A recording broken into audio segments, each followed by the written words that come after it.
해가 서쪽 하늘 너머로 사라지는 순간을 생각해 보세요. 우리는 내일 아침 태양이 다시 떠오를 것이라는 사실을 아무런 의심 없이 받아들입니다.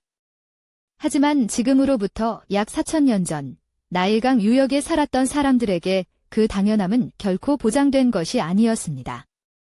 매일 밤은 우주적 전쟁의 시작이었고 그 전쟁의 결과가 곧 다음날 아침 해가 뜨느냐 아니냐를 결정한다고 믿어졌습니다. 그 전쟁에서 빛과 맞서는 존재가 있었습니다. 이름은 아펩 또는 아포피스 수십 미터에 달하는 거대한 뱀의 형상으로 묘사되는 혼돈 그 자체였다고 전해집니다. 아펩은 단순한 악당이 아니었습니다. 그는 세계가 창조되기 이전부터 존재했던 원초적인 무질서, 우주의 질서가 생기기 전 텅 빈 암흑 그 자체로 이해되었습니다. 이 존재는 수천 년에 걸쳐 이집트 사람들의 삶 깊숙이 파고들었습니다. 이야기의 무대는 기원전 2000년경을 전후한 고대 이집트입니다.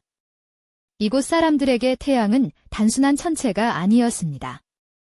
태양신 나는 빛과 생명 그 자체이며 동시에 그들이 마아트라고 부른 우주의 균형과 질서를 지탱하는 기둥이었습니다. 라가 있는 곳에 생명이 있었고 라가 사라진 곳에 혼돈이 기다리고 있었습니다. 해가 지면 라는 사라지는 것이 아니었습니다. 그는 만제트라 불리는 태양 돛단배를 타고 지하세계 두아트로 내려가 12개의 시간의 문을 하나씩 통과하는 긴 여정을 시작했습니다. 이 여정은 라가 다음 날 아침 다시 떠오르기 위해 반드시 거쳐야 하는 길이었습니다. 밤의 어둠은 곧 두아트를 항해 중인 라의 여정 그 자체였습니다. 그 여정의 가장 깊은 어둠 속 7번째 혹은 12번째 시간이 되는 지점에 아펩이 기다리고 있었다고 전해집니다. 아펩의 몸은 지하 세계의 수역을 가득 채울 만큼 거대하며 그의 포효만으로도 두아트 전체가 진동한다고 묘사되었습니다. 라의 배가 그 구역에 접어드는 순간 전쟁이 시작되었습니다. 라는 이 싸움에서 혼자가 아니었습니다. 지혜의 신 토트, 전쟁의 여신 세크메트 그리고 놀랍게도 혼돈과 폭력의 신으로 알려진 세트까지 이 순간만큼은 아펩을 막기 위해 힘을 합쳤다고 전해집니다. 세트가 창으로 아펩의 머리를 찌르고 다른 신들이 주문으로 그를 결박하는 동안 라의 배는 다음 문을 향해 나아갈 수 있었습니다. 전쟁은 매일 밤 되풀이되었습니다. 아펩은 결코 완전히 죽지 않았습니다. 상처를 입고 물러나도 다음 날 밤이면 다시 원래의 모습으로 돌아와 라의 배 앞을 가로막았다고 알려져 있습니다. 이것이 아펩이 단순한 적이 아니라 혼돈의 근본 원리 그 자체였던 이유입니다. 혼돈이란 어떤 힘으로도 영원히 소멸시킬 수 없기 때문입니다. 그리고 가장 놀라운 사실이 있습니다. 이 전쟁은 신들만의 것이 아니었습니다. 신전의 사제들은 매일 밤 아펩을 상징하는 밀랍 인형을 만들어 의식적으로 불에 태웠다고 알려져 있습니다. 이 행위는 단순한 상징적 몸짓이 아니라 우주의 전쟁에서 신들을 돕기 위한 실질적인 개입으로 여겨졌습니다. 인간 스스로가 우주의 균형을 지키는 능동적인 참여자였던 것입니다. 오늘날 이 믿음의 흔적은 여러 고대 문헌에서 발견됩니다. 아펩의 서라고 알려진 텍스트는 아펩을 약화시키거나 제압하기 위한 구체적인 주문과 의식 절차를 상세히 기록하고 있는 것으로 전해집니다. 학자들은 이 문서가 단순한 신화 모음집이 아니라 실제 종교의식에서 사용된 실용적 지침서였을 것으로 추정합니다.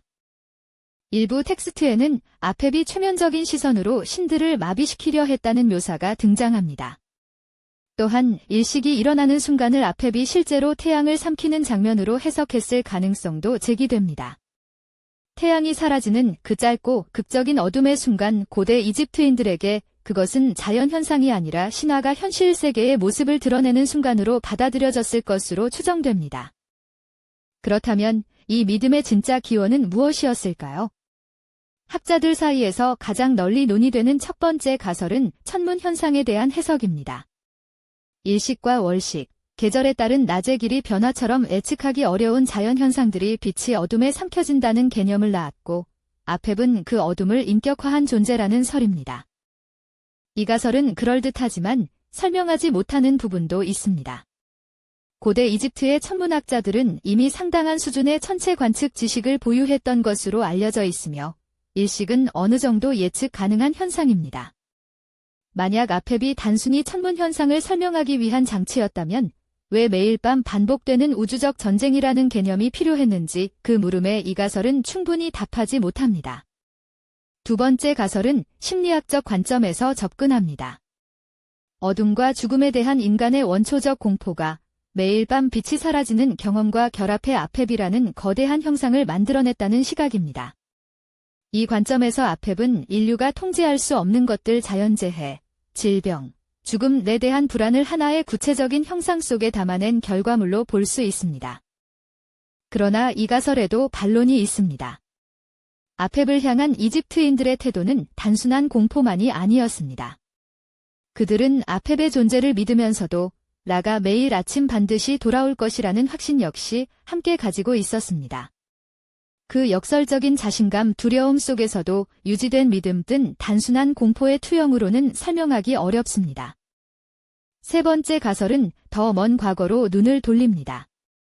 일부 연구자들은 아펩 신화가 이집트 고왕국 이전, 현재는 거의 기록이 남아있지 않은 선사시대의 신앙체계에서 기원했을 가능성이 있다고 추정합니다.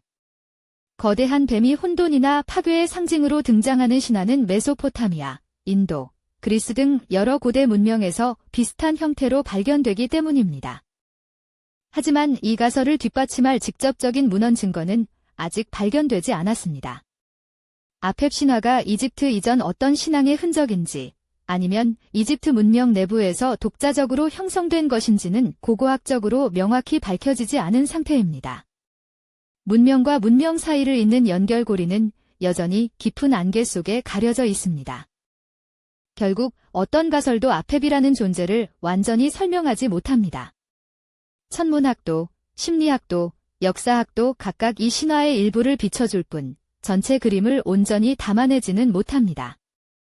수천 년 동안 이집트인들이 매일 밤 우주적 전쟁을 믿고 의식을 치렀다는 사실, 그 믿음의 실제 기원은 아직도 밝혀지지 않은 채로 남아있습니다. 빛은 왜 매일 다시 돌아오는가? 이 질문은 고대 이집트인들만의 것이 아니었습니다. 어쩌면 아펩이라는 존재는 혼돈을 마주하면서도 매일 아침 다시 일어서려 했던 인류의 가장 오래된 의지를 비추는 거울이었는지 모릅니다. 여러분은 어떻게 생각하시나요? 아펩 신화의 진짜 기원은 무엇이었을까요? 댓글로 여러분의 생각을 들려주세요.